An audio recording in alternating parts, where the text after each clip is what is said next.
자, 뭐 송영길 전 대표가 들리는 얘기로는 이번 주 토요일 날 프랑스 파리에서 뭐 기자회견을 한다, 뭐 이런 소식도 조금 전에 전해졌는데요. 자, 이 부분을 한번 살펴보겠습니다. 그렇다면 송영길 대표는 나는 모르는 일입니다. 지금 이렇게 얘기를 하고 있는데 돈 봉투가 건네지는 길목마다 송영길의 보좌관이 있었다. 또 이런 얘기가 나왔습니다. 먼저 녹취가 하나 준비되어 있습니다. 들어보시죠. 지난번에 얘기했던 거는 응, 일단 저기서 박하고 다 얘기를 했어. 그냥 내가 받아서 응. 내가 좀 줄 거야. 내구는 5개만 주라는데. 나한테는 10개 달라고 했어. 줘, 그냥 맞아. 아이, 나중에 적게 줬네, 많게 줬네 얘기하니까. 나한테 달라고, 10개 달라고 그런 거니까 내가 그대로 줄게. 그걸 알아서 하라고 해야지. 자, 그러니까 돈 봉투 길목마다 송영길 보좌관이 있었다. 그러니까 송영길 대표가 국회의원 시절에 보좌관을 지낸 인물이고 송 대표가 대표가 된 이후에는 핵심이죠. 정무조정실장을 지낸 사람입니다. 돈 봉투 6천만 원이 현역 의원 지금 뭐 최대 한 20명한테 봉투가 300만 원씩 한 봉투에 담겨서 뿌려졌다는 거 아니겠습니까? 그 길목을 한번 보시죠. 강내구에서 출발을 해서 빨간색 글자 박모 보좌관 보이시죠? 이렇게 해서 의원들한테 갔다. 검찰이 이렇게 의심하고 있는 거예요. 또 하나 돈 봉투 1,000만 원 밑에 부분 한번 보시죠.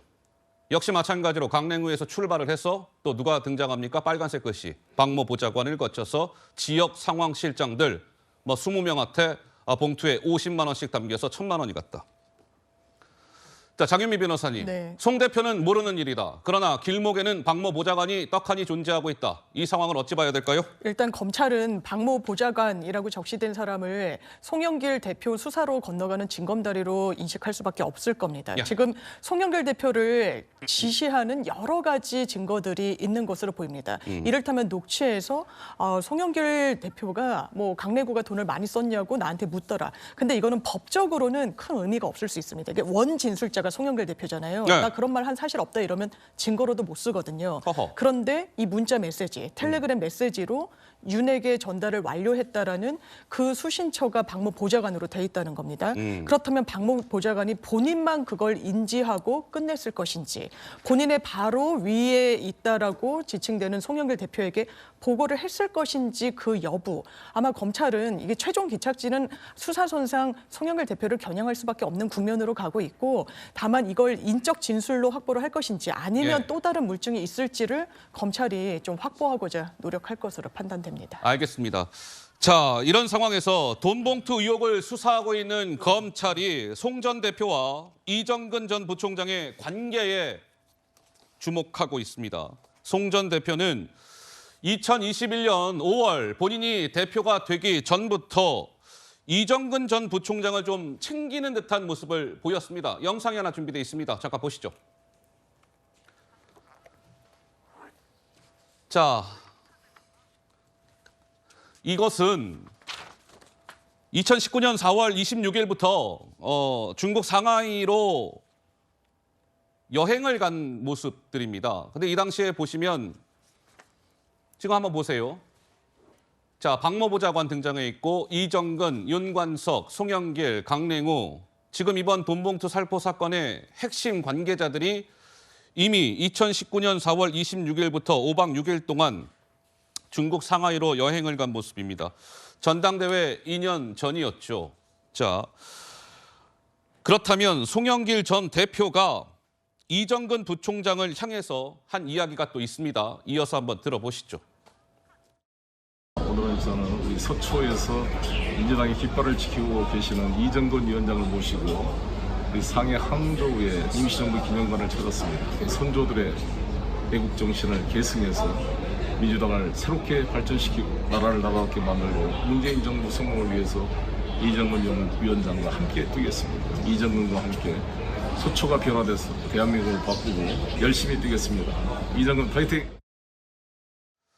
자, 그러게요. 그래서 상하이에서 저렇게 단체 사진을 찍은 모습이 노컷뉴스 보도를 통해서 이제 알려지게 됐는데, 그래서 지금 한번 보시면 이런 얘기가 나옵니다.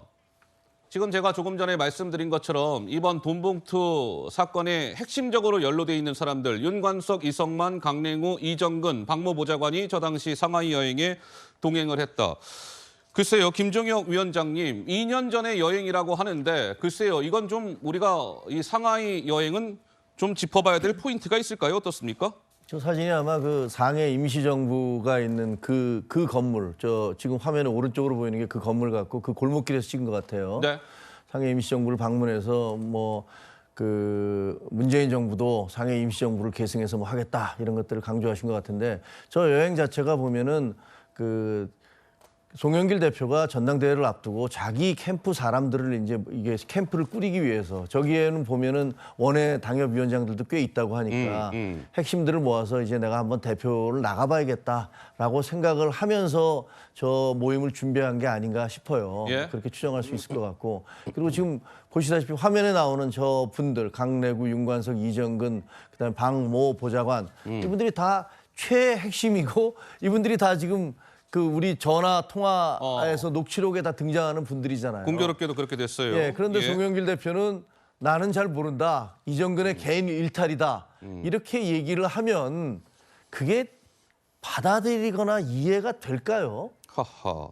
박모 보좌관이 그리고 또 재미있는 거는 저 박모 보좌관이 마치 그 지시를 하듯이 이렇게 돈을 이렇게 전달을 해주잖아요. 돈이라는 것은 상납을 하든가 수평적으로 전달이 되든가 아니면 이렇게 밑에다가 내려주든가 뭐 이런 방식으로 이루어질 텐데 예. 지 관계를 보면 의원이나 그리고 사무부총장이 보좌관에게 무슨 보고를 하듯이 문자를 보내거나 혹은 그로부터 돈을 건네받아서 전달을 하는 그런 역할을 할 수가 없잖아요. 국회 아하. 내에서는 그럴 수가 없습니다.